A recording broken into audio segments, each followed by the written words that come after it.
mois après la rentrée scolaire 2015-2016, le programme est exécuté à plus de 50%. Précision dans ce journal.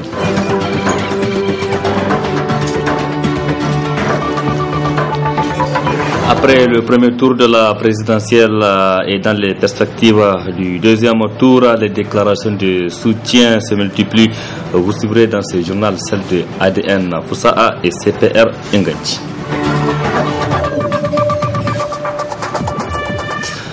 Mardi 1er mars 2016, mesdames et messieurs, bonsoir et bienvenue à cette édition de ce jour sur la télévision Labari qui reçoit un invité.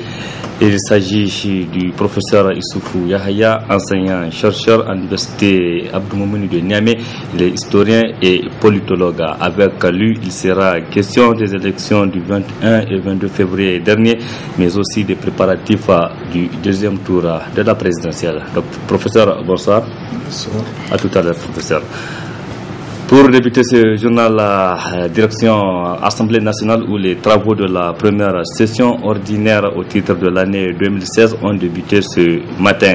La cérémonie d'ouverture a enregistré la présence des corps diplomatiques des membres du gouvernement avec à leur tête le Premier ministre Brigitte Rafini. Le point avec Ousmane Sidikou et Khalidou Bourema. Les représentants du peuple se retrouvent pour entamer au titre de l'année 2016 cette première session ordinaire. Une session appelée à être poursuivie par les élus de la deuxième législature de la 7e République. En priorité, plusieurs projets de ratification seront tablés à l'ordre du jour. Je voudrais vous rappeler que son ordre du jour se focalise en priorité sur tous les projets de ratification des textes récemment adoptés par ordonnance et surtout sur les projets de loi de règlement en instance d'examen depuis la dernière session. Comme vous le savez, au risque de voir tous ces textes frappés de caducité, nous devons de les adopter avant de nous séparer dans 15 jours. C'est dire alors qu'un intense travail nous attend. Une législature qui a d'ailleurs le sentiment du devoir accompli. Devoir accompli car la législature qui s'achève aujourd'hui aura tenu toutes ses promesses. 318 lois adoptées et surtout un contrôle très suivi de l'action gouvernementale. À cet égard, je rappellerai les statistiques suivantes. 2 motions de censure, 16 interpellations, 15 questions d'actualité, 2 commissions d'enquête, 6 questions orales et 21 questions écrites. Quant à ceux qui ne siégeront pas dans la prochaine législature, loin d'en être une fatalité, ils pourront faire valoir leurs compétences ailleurs. Mais comme vous le savez, ils sont nombreux parmi nous ceux qui ne prendront pas part à la dite législature. Ce n'est nullement un drame, mais plutôt l'implacable loi de la démocratie. À cela, je voudrais appeler que les occasions de servir le pays et la nation ne manquent pas. Je les exhorte en bon croyant à mettre leur avenir dans les mains du Tout-Puissant. Wallahu ma as-sabrina. Chers amis, tout ce qui plaira à la Providence, vous confiez, faites-le avec conscience et grand soin. Qu'il s'agisse d'une entreprise privée ou d'une fonction publique, ce faisant, vous restez au service de la communauté nationale. Suivra après cette cérémonie officielle la conférence des présidents pour adoption du calendrier des travaux. Restons toujours à l'hémicycle, cette fois avec la prestation du serment de Tahirou Issa, commissaire national des droits de l'homme à la Commission nationale des droits humains, CNDH. Il a été renvoyé dans l'exercice de ses fonctions par le Parlement en présence des membres de la Commission. Ibrahim Tikire et Khalidou Bourema. Juste après l'ouverture officielle de la session ordinaire, l'Assemblée nationale a reçu lors d'une cérémonie solennelle le serment d'un commissaire de la Commission nationale des droits humains, Issa Tahirou. Représentant de l'Assemblée nationale, le commissaire Issa Tahirou a prêté serment devant le Parlement en ces termes. Je jure de bien et fidèlement remplir mes fonctions telles que prévues par la Constitution et la loi, de les exercer en toute indépendance, d'assurer sans défaillance les devoirs que la Constitution et la loi m'imposent et de garder le secret des informations et des délibérations. En cas de parjure, que je subisse les rigueurs de la loi. Merci, M. Issa Tahirou. Monsieur Issa Tahirou, l'Assemblée nationale prend acte de votre serment et vous renvoie à l'exercice de vos fonctions. Pour le premier vice-président de l'Assemblée nationale, la prestation de serment d'un commissaire de la CNDH est une obligation à la loi organique déterminant la composition, l'organisation, les attributions et le fonctionnement de la Commission nationale des droits humains. Ainsi, Issa Tahirou vient compléter les deux représentants du président de l'Assemblée nationale à la CNDH. Notons que la prestation de serment du commissaire Issa Tahirou s'est déroulée en présence du président de la Commission nationale des droits humains, des membres du bureau et cadres techniques de l'institution. De l'Assemblée nationale, restons juste à côté à la police judiciaire où un groupe de malfrats composé de voleurs de taxis et de batteries destinés à l'éclairage public et des braqueurs a été mis hors d'état de nuire par la police nationale. Ces malfaiteurs ont été présentés à la presse ce mardi. C'était dans le locaux de la police judiciaire en présence de nos reporters Alice Ibrahim et Chebou Guisso. Dans une société, il y a toujours des gens de bien, mais aussi des personnes qui choisissent de suivre la mauvaise direction. La preuve a été donnée aujourd'hui par la police judiciaire qui a présenté des malfrats qu'elle a appréhendés. Le premier groupe est constitué par un gang familial spécialisé dans le vol de taxis. Le groupe est composé de toute une famille. Il y a la mère, il y a ses 3 enfants, il y a 2 ferrailleurs et un autre complice. La mère, elle est le chef du gang. C'est 3 enfants dont le premier, il est reconnu aujourd'hui dans le milieu. Donc c'est lui qui procède au vol de taxi. Il remet le véhicule volé à son petit frère qui change automatiquement la peinture pour faire des retouches. Le 3e petit frère, lui c'est un dessinateur. Donc, celui qui s'occupe, celui qui change les numéros qui se trouvent au niveau des portières. Et les 2 ferrailleurs, c'est à leur niveau qu'ils prennent les caisses pour essayer de les changer et apporter une certaine modification. Le deuxième groupe, aussi dangereux que le premier, est formé de braqueurs qui utilisent une Kalachnikov pour commettre leurs délits. Le deuxième réseau, ils sont spécialisés dans le braquage à main armée et comme vous l'avez constaté, ils ont à leur possession une arme AK-47 qu'ils ont volée ici même à Niamey. Une Kalash, oui. Donc ils opèrent dans les différents quartiers de Niamey comme Lazare,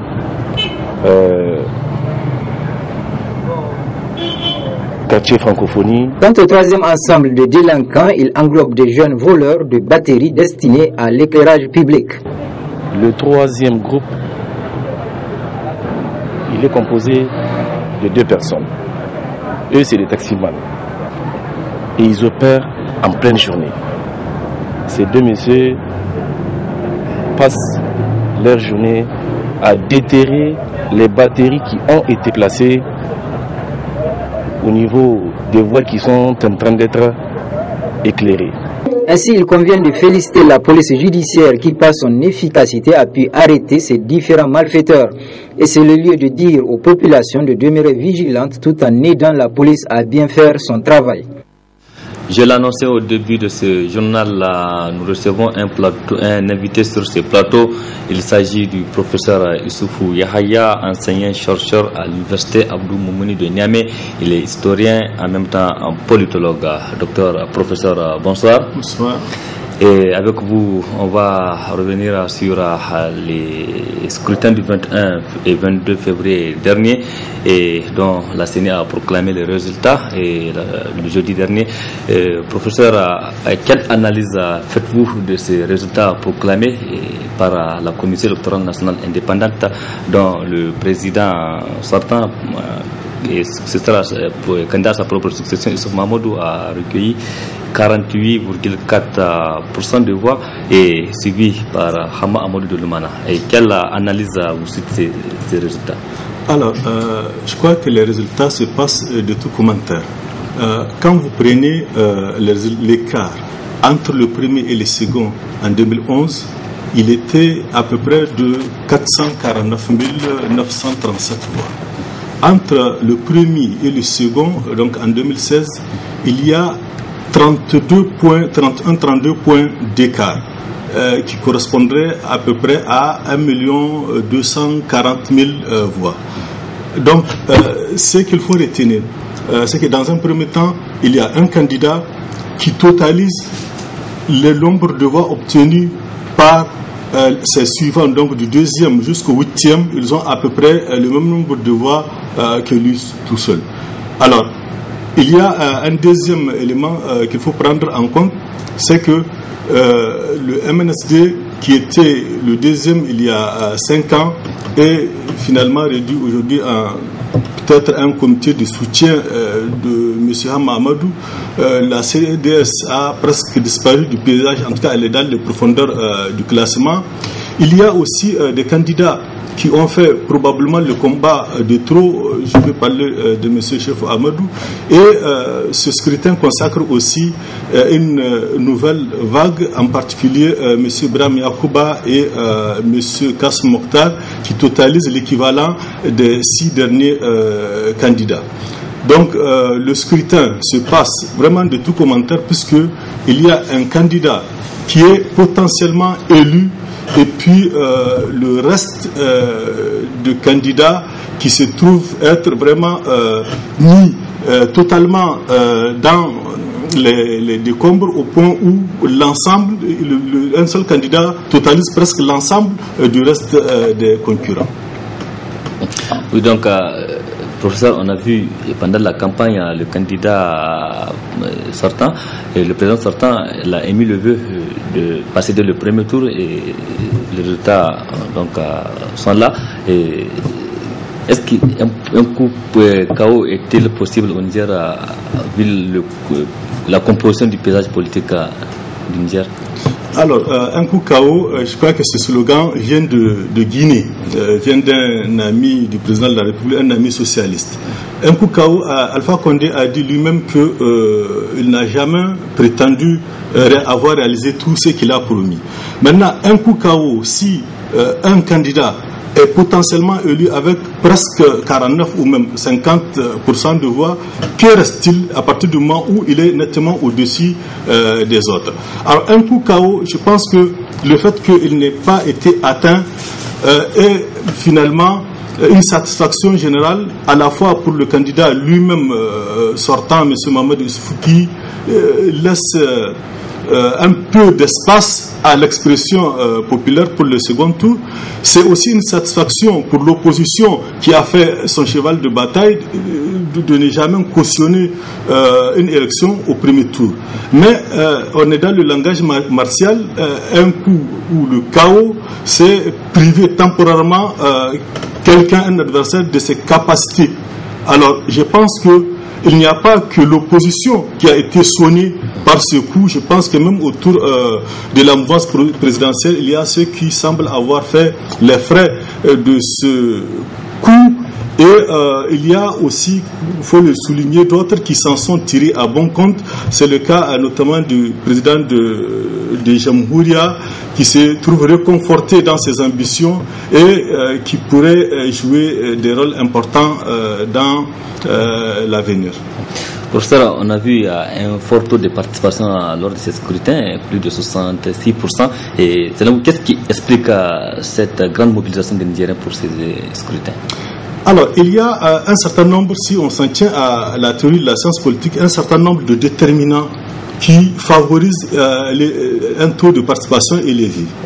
Généralement, c'est lorsque le scrutin est obligatoire et cette obligation est assortie de sanctions. Deuxième déterminant, il est lié aux variantes économiques et géographiques. Donc, il faut que le pays soit des populations nettement instruites. Il y a un autre indicateur, c'est le vote postal. Donc, l'électeur a la possibilité de remplir son bulletin et de l'envoyer, ou le vote par anticipation. Et que aussi le jour du vote, que la journée soit fériée. Et enfin, surtout, qu'il soit permis à l'électeur de faire facilement d'accomplir son vote. Alors, si on s'en tient aux pays de démocratie consolidée, vous prenez les États-Unis, l'élection et la réélection de Obama a tourné autour de 51-53%. Au Niger, le taux de participation au présidentiel de 2016 donc tourne presque à 70%. En France, c'est à peu près 79%. Qu'est-ce qu'il faut remarquer? C'est que dans ces pays d'Europe de l'Ouest et même ces pays, on va dire occidentaux, il y a la taille du pays qui joue et surtout la densité de la population. Or, quand vous prenez par exemple la Iférouane, il y a eu presque 94% de taux de participation. Vous prenez Ngourti, 114%. Vous prenez Abalak, presque 83%. Tintabaraden, autant. Je pense que là, si les électeurs sont réellement sortis pour voter, c'est que c'est une prouesse. Le Niger se hisse au rang des pays les plus démocratiques, en tout cas en Afrique. Maintenant, si on s'en tient à ce que les uns et les autres, en tout cas parmi les observateurs, disent, c'est qu'il y a eu peut-être autre chose que l'expression populaire. Dans tous les cas, les chiffres sont là.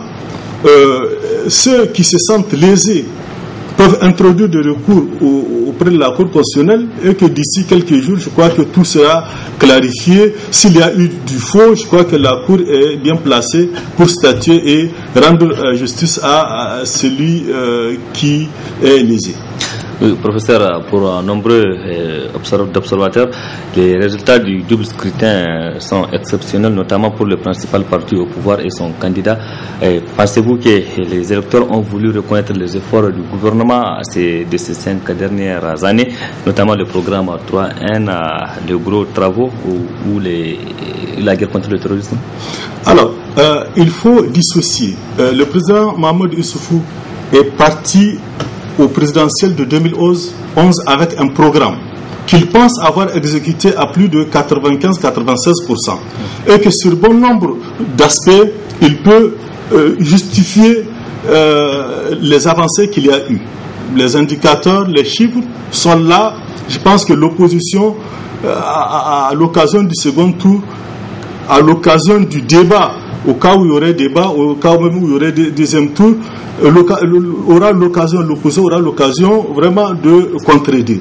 Alors, en ce qui concerne la sécurité, le gouvernement ou l'exécutif a beaucoup fait par rapport à ce qu'on constate dans la sous-région.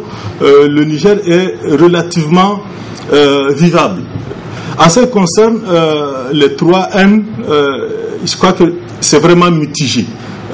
Maintenant, pour ce qui est des écoles, je pense que il ne revient pas à un président de la République, en tout cas dans un pays, de dire j'ai fait tel nombre d'écoles. Je crois que c'est au niveau le plus bas que ça doit se faire. Maintenant, pour ce qui est du ferroviaire, c'est à saluer qu'il y ait le chemin de fer. Mais il faut vraiment réfléchir, il faut voir quel impact les 145 km réalisés ont réellement sur l'économie du Niger aujourd'hui. Maintenant, en ce qui concerne les infrastructures, c'est vrai que les grandes villes en ont bénéficié. Maintenant, est-ce que le paysan du fin fond du Niger voit l'utilité de ces réalisations? C'est selon.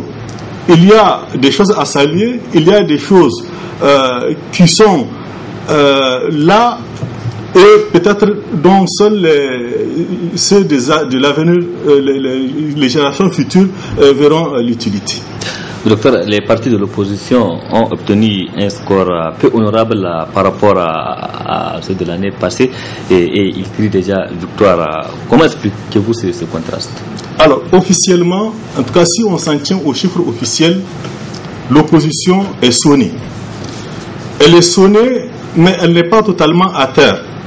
Elle n'est pas à terre parce qu'elle a la possibilité de s'exprimer à l'occasion du second tour. Mais, et c'est là où il y a toute l'ambiguïté de ces présidentielles, le champion de l'opposition pour le second tour est incarcéré. Moi, je me pose un certain nombre d'interrogations. Et si la COPA 2016, en lien ou avec l'assentiment du candidat en question et de sa formation politique, décidait de ne pas aller au second tour tant que celui-ci ne serait pas libéré, je pense que chaque citoyen nigérien, à quelque niveau de responsabilité qu'il se situe, doit faire son examen de conscience et voir qu'est-ce qu'il peut faire de meilleur. Parce que l'image du Niger, avec cette affaire, elle est ternie. Quelle image auront les élections à l'issue desquelles un des candidats ne serait pas sur le ring pour le challenge? Je pense que ça pourrait édulcorer une victoire qui est presque acquise d'avance, et je pense que j'avais répondu à une télévision américaine en 2015, en décembre 2015, qui me demandait quel est l'homme de l'année au Niger en 2015. J'avais dit sans hésitation que c'était le juge nigérien.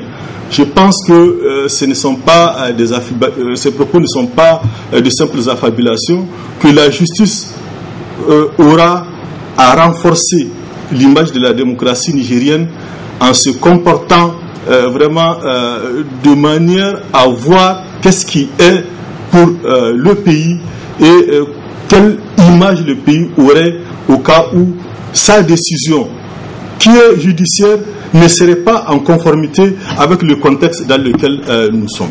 Et donc, professeur, le temps de revenir avec vous, partons au siège du bureau politique national donc du parti ADN Foussaha de Salah Habi dont les militants se sont réunis cet après-midi afin d'examiner la situation politique, notamment les résultats globaux provisoires du scrutin du 21 et 22 février dernier.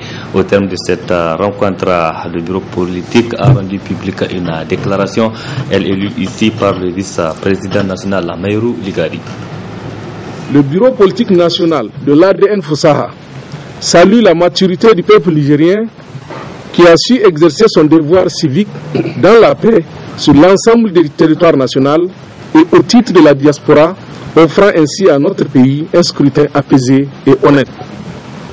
Le bureau politique national de l'ADN Foussaha rend hommage au président du parti, son Excellence Eladji Habi Mahamadou Salissou, dit Salah Habi, pour son engagement et sa détermination exemplaire dans le soutien à la candidature de son Excellence Eladji Issoufou Mahamadou, traduisant ainsi la volonté de notre parti à assumer pleinement son choix dès les premières heures.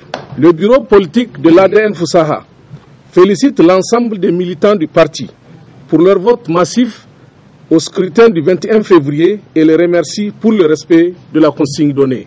Le bureau politique national de l'ADN Foussaha, après un examen approfondi des rapports des structures du parti à tous les niveaux, note la nécessité d'une bonne coordination des actions des partis de membres de la MRN en vue d'assurer une victoire écrasante de notre candidat Eladji Issoufou Mahamadou au second tour.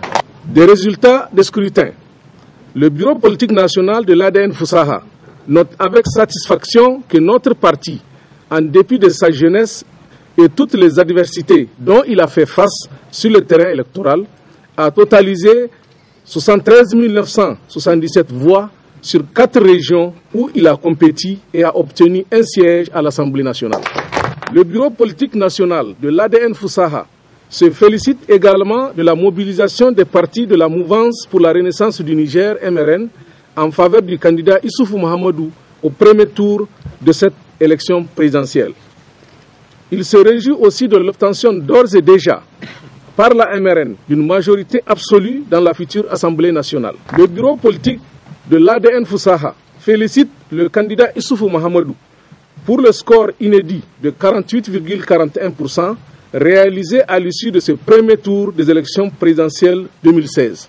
Le bureau politique de l'ADN Foussaha réaffirme l'engagement et la détermination sans équivoque de notre parti à accompagner le candidat Issoufou Mahamadou au second tour des élections présidentielles prévues le 20 mars prochain, Inch'Allah. Il demande à l'ensemble des militants et des militantes de l'ADN Foussaha de se mobiliser massivement le 20 mars 2016 en faveur du candidat de la Renaissance du Niger, Eladji Issoufou Mahamadou. Une autre déclaration de soutien à la candidature du président sortant Issoufou Mahamadou, c'est celle du Congrès pour la République, le CPR, Nganti de Kassem Mokhtara. Ce parti a rendu public cet après-midi une déclaration qui est lue ici par le secrétaire général. Vous avez défendu les idéaux de notre parti, vous avez réussi à l'implanter partout sur l'ensemble du territoire national et vous avez aussi réussi à l'implanter et même à l'extérieur du Niger. Dans le communiqué que j'ai passé hier, j'ai aussi remercié l'ensemble des acteurs, que ce soit la CENI, les forces de défense et de sécurité, les partenaires techniques du Niger et financiers du Niger. Sinon, nous avons hier, à travers notre communiqué, déjà demandé à nos militants et militantes, et au-delà à tous nos sympathisants, de soutenir au deuxième tour le président Issoufou Mahamadou, la candidature du président du PNDS, du candidat du PNDS, Eladji Issoufou Mahamadou. La leçon tirée par le secrétariat exécutif national du CPR Nganti est qu'à l'issue du double scrutin le 21 et 22 février 2016, le peuple nigérien souverain, qui s'est massivement exprimé, a accordé la majorité des sièges aux partis politiques soutenant le candidat Issoufou Mahamadou. Nous ne travestirons pas cette volonté populaire. C'est pourquoi le secrétariat national, exécutif national du CPR Nganti, attaché à la stabilité politique de notre pays, à l'unité et à la cohésion nationale, convaincu que les valeurs que porte le candidat Mahamadou Issoufou et le programme qu'il défend permettront au Niger de poursuivre sa marche vers le développement durable, demande aux militants et militantes du CPR Nganti de se mobiliser massivement pour garantir une éclatante victoire, Inch'Allah, au second tour des élections au candidat du PNDS Tarea, Mahamadou Issoufou, en lui accordant leur suffrage. Pour le secrétariat exécutif national du CPR Nganti, ce choix se justifie d'abord par une large convergence de vues entre le programme du candidat Issoufou Mahamadou et celui qu'a porté notre candidat Kassoum Maman Mokhtar, et ensuite par notre volonté d'œuvrer inlassablement à la consolidation de la paix, de la démocratie et de l'état de droit, au renforcement de la stabilité sociale et politique et à la sauvegarde de la sécurité. C'était là la déclaration du CPR Nganti, une déclaration de soutien à la candidature du président sortant Issoufou Mahamadou au deuxième tour. Professeur, nous venons donc de suivre une première déclaration officielle d'un des candidats pour soutenir la candidature du président sortant. Et quelles pourraient être les alliances possibles, docteur, dans les perspectives du deuxième tour? Alors, je crois que les jeux sont faits. La déclaration précédente, celle de l'ADN, je crois que c'est une cure de rappel pour dire au candidat Mahamadou Issoufou que nous t'avons accompagné dès le premier tour. Nous avons obtenu en termes de voix pour les législatives tel nombre de voix et que nous te soutenons encore, donc façon de dire de ne pas nous oublier. La deuxième déclaration, celle de M. Kassoum Mokhtar, je pense que il faut la prendre avec philosophie parce que ce parti est jeune. Son leader, il a quelques ennuis judiciaires et que bien qu'il ait cumulé à peu près à la présidentielle 135 000 voix, je pense que le report de voix au Niger n'est pas mécanique. On peut remonter à 1993. Il est vrai que sans le PNDS et la CDS, sans le PNDS et l'ANDP, Maman Ousmane n'aurait pas été élu. Tout comme en 2011, sans les 57 000 voix de Lumana, M. Mahamadou Issoufou n'aurait pas été élu. Mais là, qu'est-ce qui manque au candidat du PNDS pour être élu? Un peu plus de 160 000 voix. M. Kassoum Mokhtar a eu 135 000 voix. Il n'est pas dit que ces voix seraient utiles à partir du moment où le candidat du PNDS a surclassé tous ses rivaux et que c'est juste un suspense, un faux suspense. Tout est plié. Je pense qu'il ne doit sa campagne qu'à lui-même, puisqu'il a fallu qu'il se mobilise. Vous avez vu tous ces comités de soutien qui ont fondu comme neige au soleil, ceux qui ont dit qu'il allait faire élire le candidat du PNDS et qui n'ont pas été capables de se faire élire. Donc le report de voix, je crois qu'il faut faire très attention. L'autre élément quand même qu'il faut nettement souligner, c'est que au premier tour, le PNDS est parti avec suffisamment d'assurance et que, comme on peut dire en rugby, il est sur la voie de transformer l'essai. Mais je préfère que le duel soit propre. Il faut que le candidat qui est en face puisse être dans les mêmes conditions de compétir.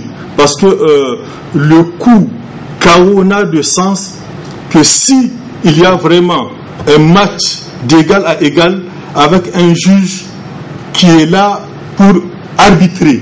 Et c'est ce que je souhaite. Je pense que le juge qui est en charge du dossier de M. Amadou pourra bien l'entendre avant le début de la campagne et peut-être lui accorder une liberté provisoire. Pourquoi pas? Parce que ce monsieur s'est rendu de lui-même.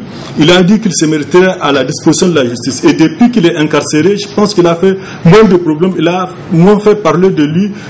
Aujourd'hui qu'il est élu, qu'il est en passe d'être le chef de file de l'opposition. Quel autre est-ce? Je pense qu'il n'est pas dans la même configuration d'il y a 2-3 années quand il s'est soustrait à la justice. Il s'est rendu de lui-même. Je pense qu'il présente.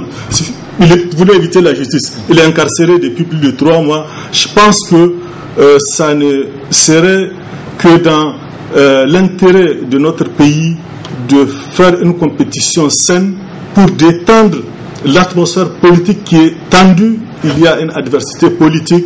Il y a beaucoup de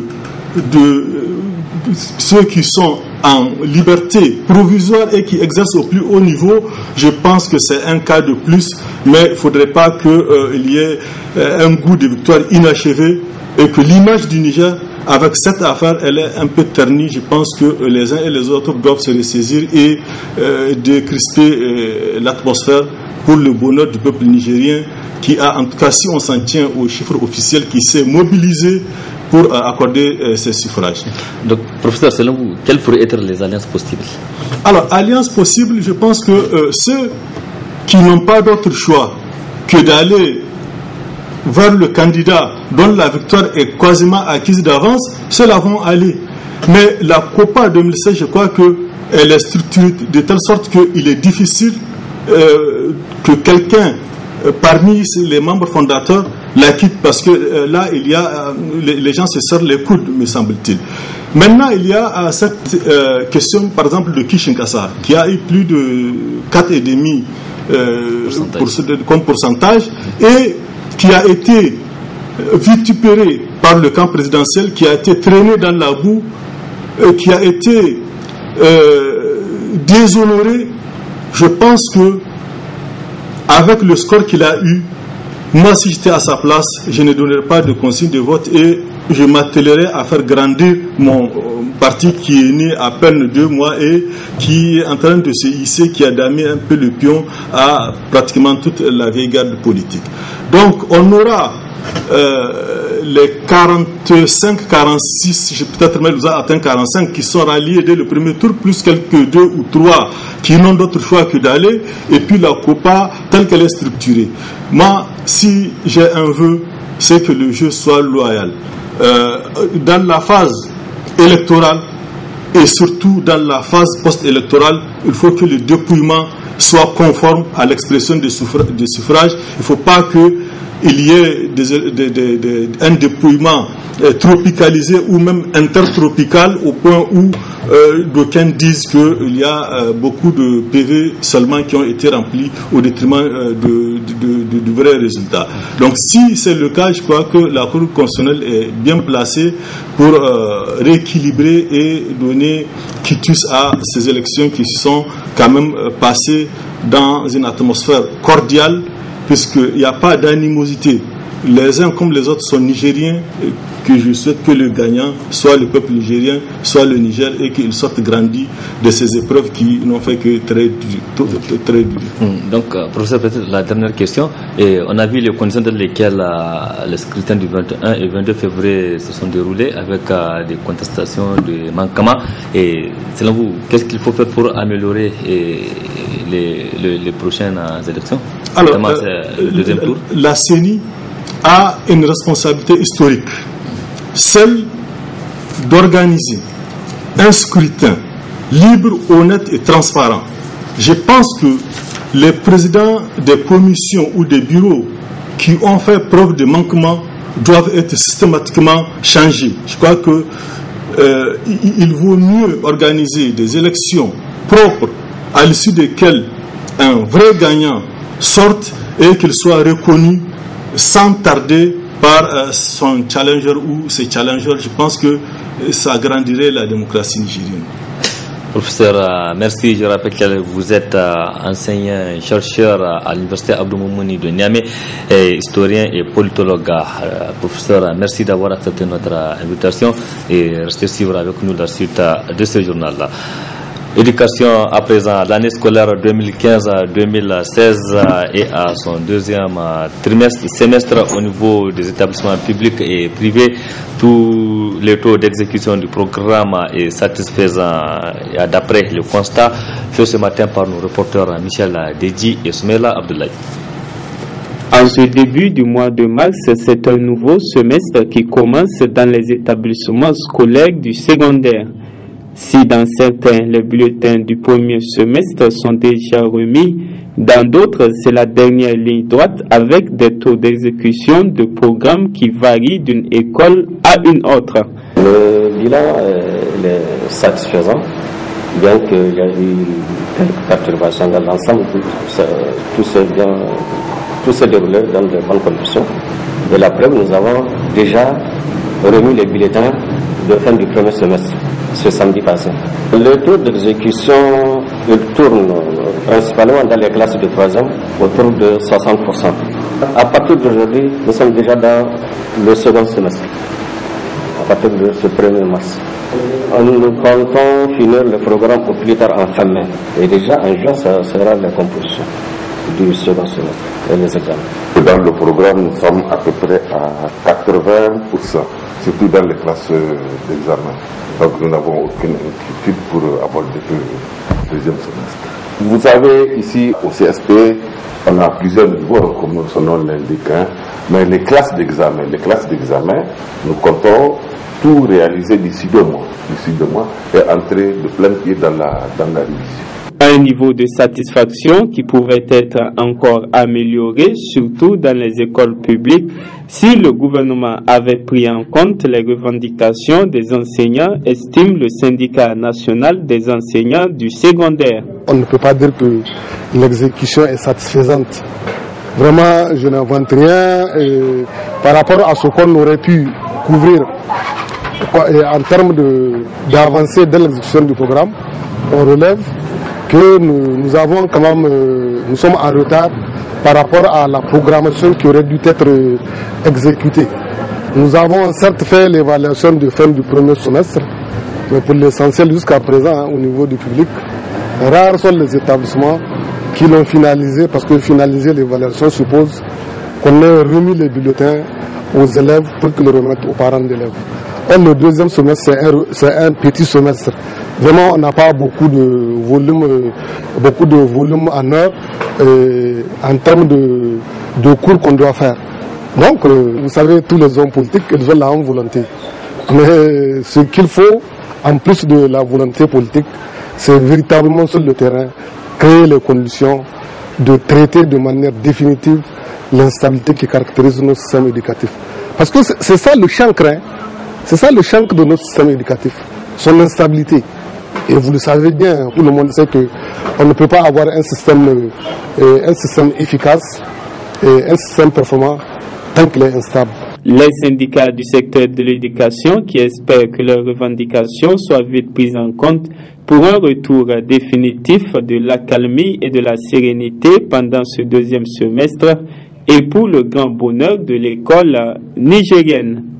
Restons dans le domaine de l'éducation pour parler de l'ouverture ce matin d'un atelier d'information, de formation et d'échange sur les techniques de communication et de plaidoyer en faveur de la scolarisation des comités de gestion décentralisés des établissements scolaires du 4e arrondissement communal de Niamey. Un projet qui vise à améliorer la gouvernance scolaire, nous rapporte Nasser Dantoufo et Sadou Doumi.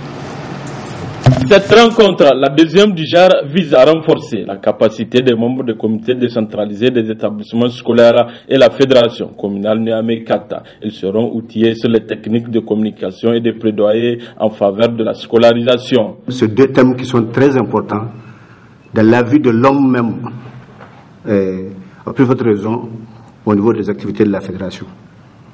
Les techniques, en tout cas d'information et le plaidoyer, je pense que vous allez le voir.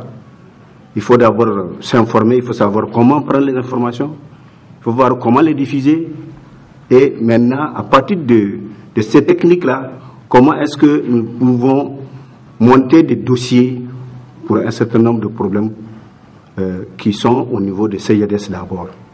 Parce que nous voulons arriver à ce qu'on ne soit pas attentiste. À chaque fois, il faut attendre la mairie, à chaque fois, il faut attendre la fédération.